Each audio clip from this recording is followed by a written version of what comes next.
Magandang araw mga kababayan. Isang matinding reaksyon ang iniwan ng dating Pangulo ng Pilipinas na si Rodrigo Duterte matapos siyang maabsuelto ng International Criminal Court o ICC mula sa kanyang mga kasong may kinalaman sa kanyang war on drugs. Ayon sa mga ulat, ang desisyong ito ng ICC ay nagbigay daan upang muling mag-alboroto ang mga isyu sa Malacanang, kung saan ang kasalukuyang Pangulo na si Kuting Jr. ay nahirapan sa pagtugon sa mga katanungan ng mainstream media hinggil sa mga usapin.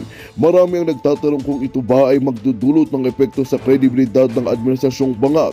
Sa isang press conference, kitang-kita ang pagkakauto ni Pangulong Kuting Jr. sa mga tanong ng mga mamamahayag tungkol sa desisyon ng ICC. Sa kabila ng mga pagsubok na ito, pinakita ni Pangulong Kuting Jr. na hindi siya makapagtago sa mga isyu na kinakarap ng bansa, lalo na't may mga nagsasabi na ang pagpapataw ng mga kaso kay Duterte ay may mga implikasyon din sa kasalukuyang pamahalaan. Hindi rin nakalagtas sa atensyon ng mga netizens ang reaksyon ni Kuting Jr. na tila nahirapan sa pagpapaliwanag sa mga kaganapang may kinalaman sa ICC at sa mga dating pulisiya ng gobyernong Duterte. Ang mga insidenteng ito ay nagsisilbing hamon sa kasalukuyang administrasyong Bangag na kailangang magbigay ng tamang tugon sa mga isyu ng accountability at transparency. Habang patuloy ang pag-usbong ng mga isyong politikal, nagsisilbing paalala ito sa mga lider ng bansa na ang mga desisyon sa nakaraan ay may malalim na epekto sa hinaharap ng bansa. Ang mga mamamayan ay umaasa na masusunod ang tamang proseso at makakamtam ang hustisya sa ilalim ng kasalukuyang gobyerno. At yan nga ang balita ang ating pagkakatutukan. Ngunit bago ang lahat, siguraduhin mag-subscribe at ihit ang notification bell para sa patuloy na pagtutok sa mga silip ng bagong balita sa tunay na boses ng masa.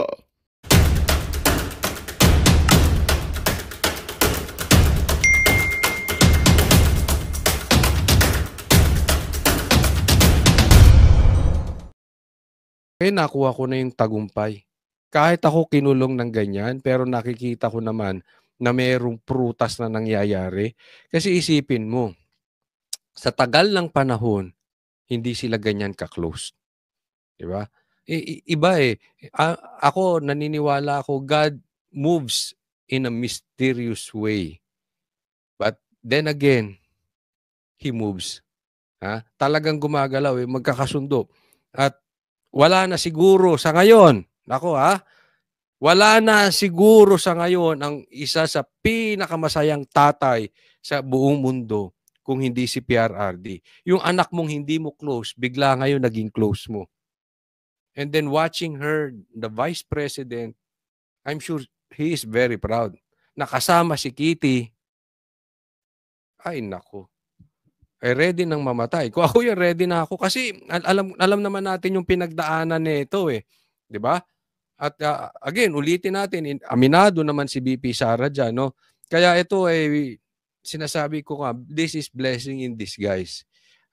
Walang nakapag-isip ng ito ang magiging epekto niyan.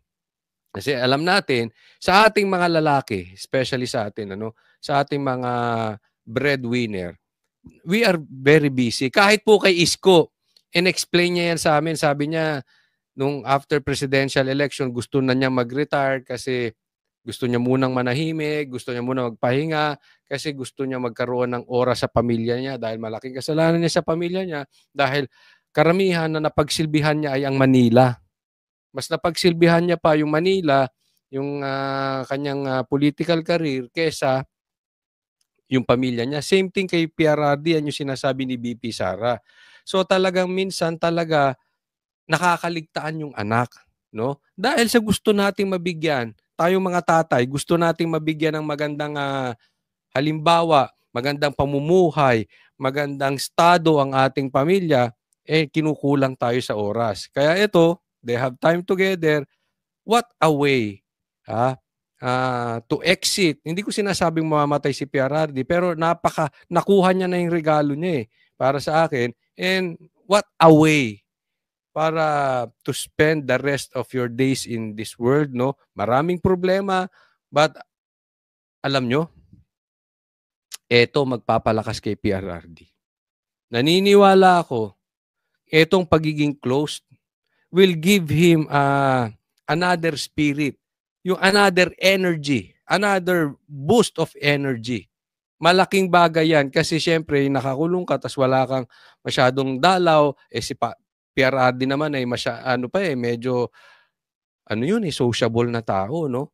But again, seeing something broken fixed, ay maganda yan. Maganda po yan. Magandang pangitain para sa atin lahat. Magiging healthy po si PRRD. What the relationship now? A father-daughter relationships. Dagdag pa ng bise. No, syempre kasama pa yung di ba? O yung stepmom, di ba? So happy sila. Masaya siya na nakasama rin dito ang bunsong kapatid na si Kitty. Biniro pa nga raw ng ama ang dalaga dahil sa boyfriend nito. And he left Kit, di ba? Yeah. Na kailangan niya umuwi kasi kailangan niya takutin yung boyfriend. Aminado si VP Sara, ipinauubayan na nila sa legal team ang paghahain ng motion para sa interim release ng dating Pangulo. Yan ay lalo't gusto raw talaga makabalik sa Davao City ng kanyang amang tumatakbo sa pagkaalkalde roon. As I told you before, I fear for his life in the Philippines. But we follow what the client wants, what President Duterte wants, and he wants to go home. Yan. Ito, yan, medyo may laman po yan. Ako, nakikita ko po dito. May intel, Vice President po, tatandaan natin, si VP Sara is a Vice President, may intel po yan. Diba? Sinabi nga niya na mayroong gustong pumatay sa kanya at alam niya yon. And then, natatakot siya para sa buhay ni PRRD. Remember this, sinabi din niya before na parang Ninoy Aquino siya. So, ako alam ko, sa nakikita ko, merong alam si VP Sara. At the manner kung paano siya kinuha is kidnapping. Di ba? So, talagang nilagay nila ang batas sa kamay nila. Hindi malayo. Huwag po kayong masasaktan, ha? Hindi ko rin po kayo tinatakot. Pero hindi malayo. Or it's possible na pag umuwi si PRRD, yayariin yan. Posible. Posible. Sa tono ni BP Sara, posible. Even Ninoy Aquino nung uuwi siya, alam niya, yayariin siya. Diba? Same scenario ngayon. At nakikita natin, andyan lahat ng ingredients na posibleng gawin to kay PRRD. And yet, gusto niyang umuwi. No? Sana, wag nga magaya kay Ninoy dahil si Ninoy ginusto ring umuwi. No? At yung mga salita ni BP Sara parang dun talaga patutungo eh. Pero I cannot blame PRRD. Siyempre, mas gugustuhin na niya dahil sa sarili niyang bansa. Alam mo, may nakausap nga ako. Isang malapit kay PRRD. Ang sabi niya, I wanna exit this world with a bang. Ang ibig sabihin hindi yung quiet exit. Yung ibig sabihin, meron siyang gustong magawa sa Pilipinas na hindi quiet, na meron siya talagang maitulong sa mga Pilipino na pag siya ay umexit dito sa mundo, it's with a bang. It's something big. So hindi natin alam kung anong ibig sabihin noon, but again, ipagdasal po natin ng safety ni PRRD kasi alam naman natin buo ang loob nitong si PRRD. Pag sinabi niya, alam mo, pinapanood ko po yung mga videos niya before, sinasabi niya na dati niya pang sinasabi na pag ang mga pulis niya ginawa ang kanilang trabaho, if they go to jail, I will go with them. Ganun po yung tao. Kaya alam niya ngayon, tanggap niya na teka muna, mali ang ginagawa sa kanya, illegal, but still, alam niya, ganun talaga ang presyo ng paninindigan sa tama. May sakripisyon talaga Kasi itong mundo natin talaga baluktot. So, kailangan ka magsakripisyo. Yes. And everyone wants him back to go home to the Philippines. Ngayong araw ang deadline sa ICC registry para maghain ng obserbasyon kaugnay sa aplikasyon ng mga biktima na lumahok sa pagdinig ng kaso. Dapat itong sagutin ng prosekusyon at depensa bago mag-April 11. Tumanggi na ang pamilya Duterte na magbigay ng anumang pahayag sa usaping legal. Sa katunayan, nagkaroon na usapan ng kanilang kampo na tanging mga abogado na lamang ang kakausap kay dating Pangulong Duterte patungkol sa tinatakbo ng kaso nito. Masaya naman daw si dating Pangulong Duterte ng Ang daming tao, no? Alam mo yung ganyang kadaming tao, kung ako ICC makikita ko, this is everyday Hindi lang dyan sa Netherlands. Marami pa sa iba't ibang panig ng Pilipinas at meron pa ngang gagawin ulit ngayong linggo. Standby for the coming announcement, pero every Sunday po gaganapin. Meron tayong ganap. Yan po ay isang halimbawa na nagsilbi ng mabuti si PRRD. Hindi naman magbabantay ang mga taong ganyan kung siya ay mamamatay tao. Hindi. It's very obvious na alam ko nakikita ng ICC yan. Alam nyo, meron akong mga natanong. Siyempre, nagtatanong din ako sa mga kaibigan ko, yung mga political expert, and at the same time, yung mga abogado. Tinatanong ko yung mga abogado na nasa gitna. Hindi sila Marcos, hindi sila Duterte. Yung talagang nasa gitna at binabasa nila ang sitwasyon. Okay? Hindi lang abogado, pati political experts na nasa gitna. Okay, yung mga nakakausap ko, tinanong ko sila, anong sa tingin nyo makakauwi si PRRD? Sa tingin nila, makakauwi. Sabi ko, is that a false hope? Hindi. Kasi, kung babasihan natin ay batas, wala talagang jurisdiction ng ICC kay PRRD. And the manner na kinuha si PRRD, illegal talaga. So naniniwala sila na talagang makakauwi at makakauwi at makakauwi si PRRD. Ang tanong lang, how soon? Pero dapat soon. Yun ang sabi, dapat soon. Hindi lang natin alam how soon. Ito po yung nasa gitna Hindi ito po pro PRRD, hindi po ito pro BBM. Okay? At ang sinabi nila, mas patas kung mag-decide ang ICC.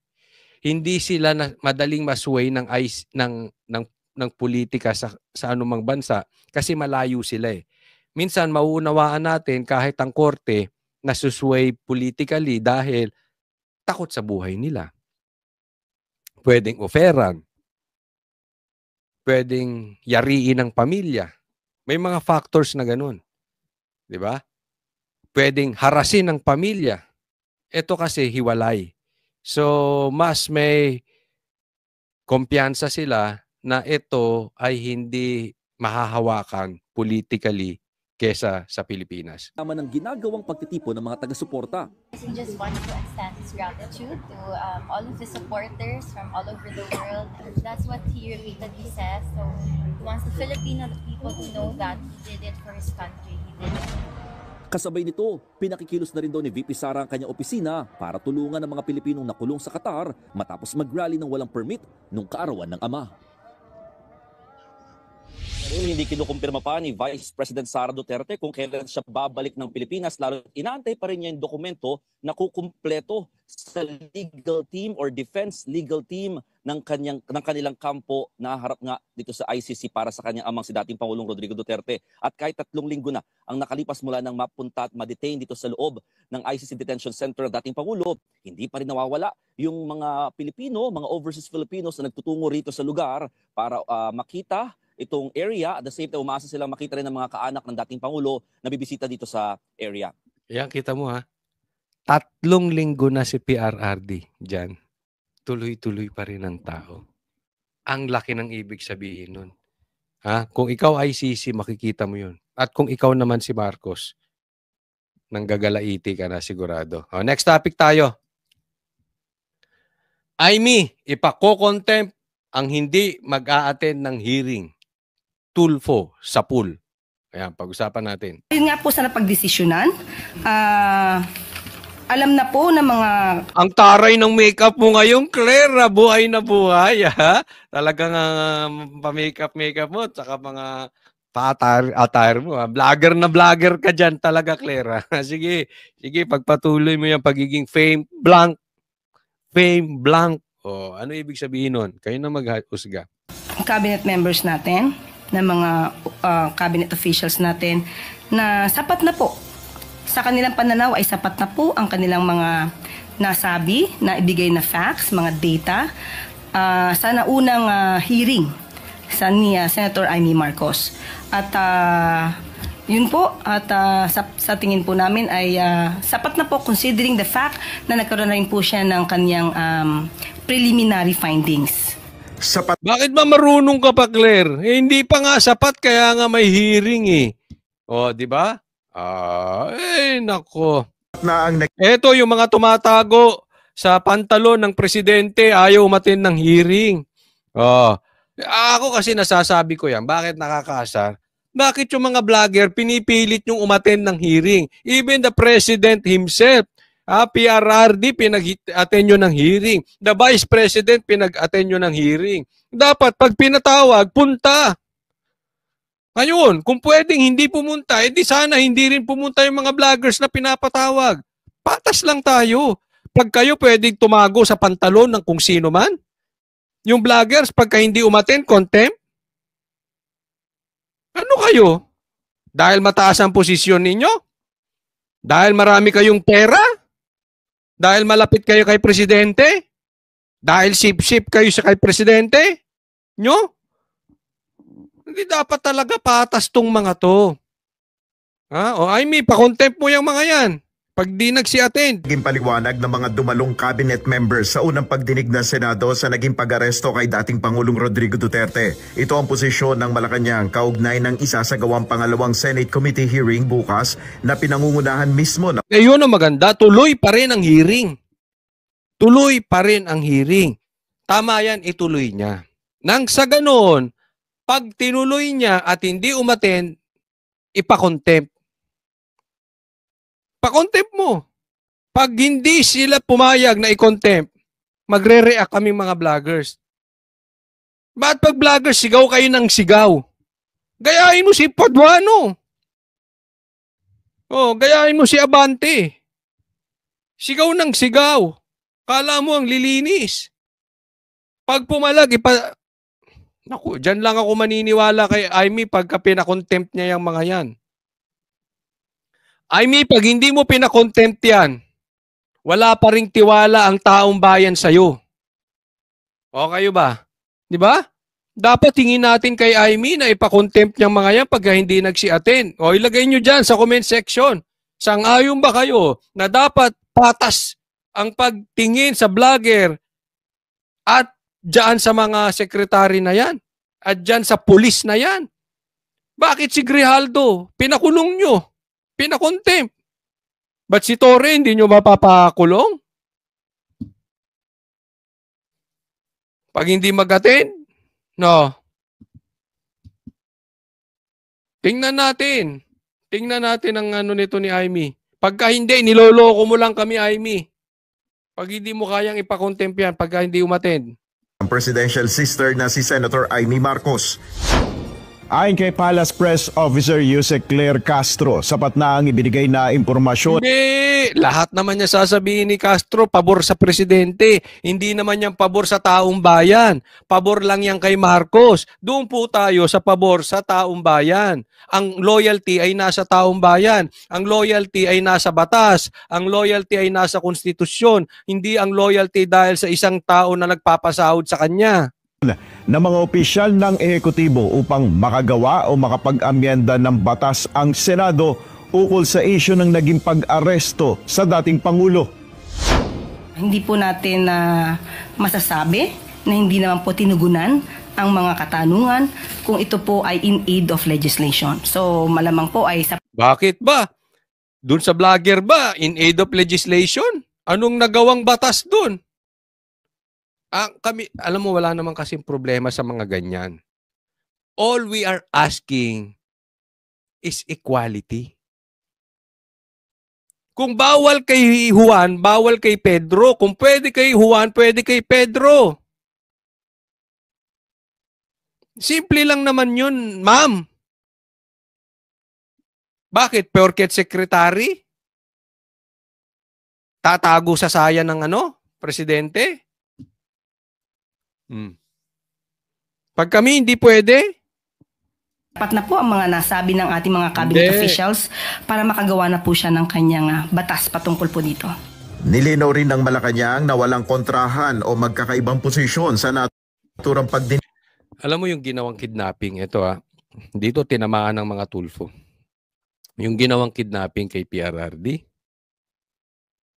tapos sinasabi nila makikipag-cooperate ang ICC, ay makikipag-cooperate sila sa ICC. Sapul ang Tulfo dito.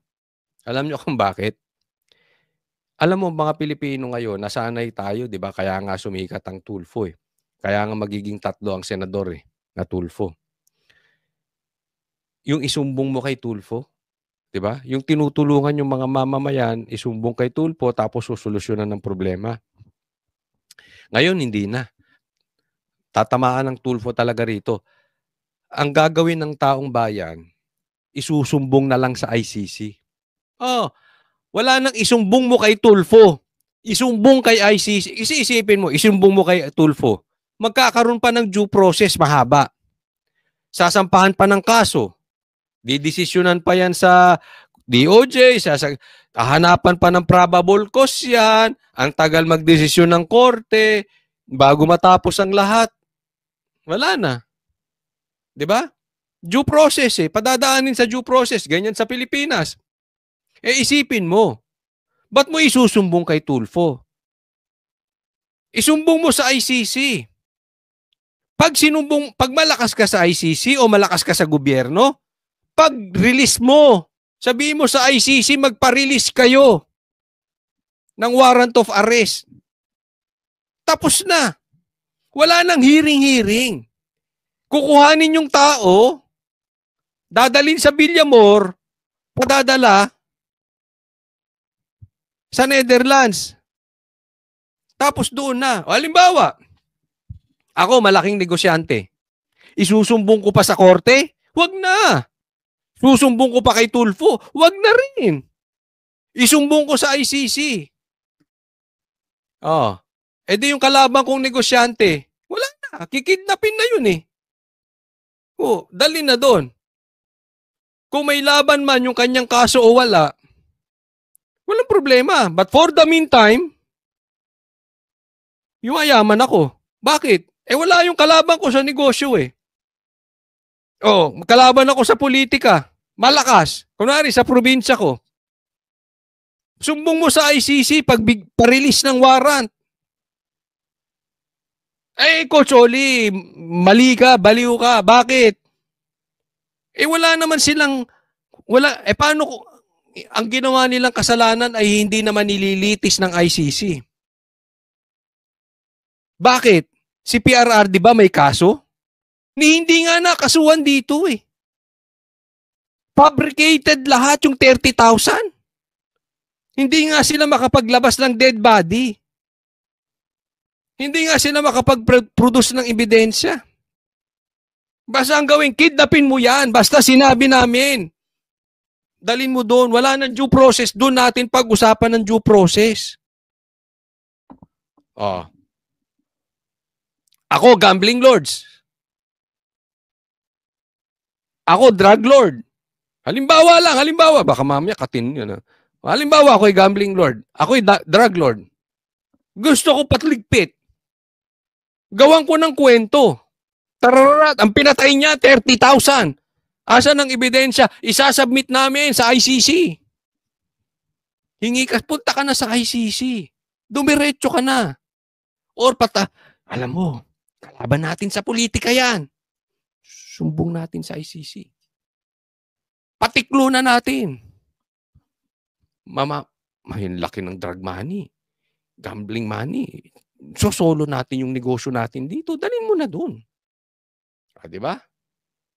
Dito mo yan, magtatagal pa tayo Dali mo Supreme Court, magtatagal tayo. Di may kalaban pa rin tayo sa negosyo. Pag dinala mo doon, di tapos na, wala tayong kalaban. Diba? Diba? Wala na. Wala na isumbong sa Supreme Court. Wala na isumbong kay Tulfo. Sumbong nyo na lang sa ICC, tapos ang usapan. Tayo mga ordinaryong Pilipino, kawawa.